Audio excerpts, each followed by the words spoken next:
முருகனுக்கு ஞானவேல் முருகனுக்கு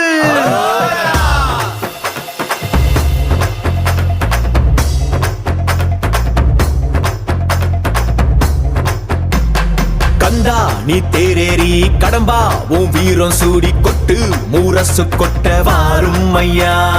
ஆறு படகில கோடி பேருல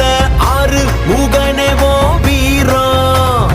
கந்த பாத பின்னணித்தோ நடந்திருந்தா அச்சம் மிச்சம் இன்றி போகாதா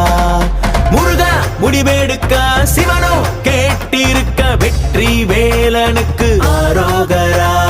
கந்தாணி தேரேறி கடம்பாவும் வீரம் சூடி கொட்டு ஊரசு கொட்ட வாரும் ஐயா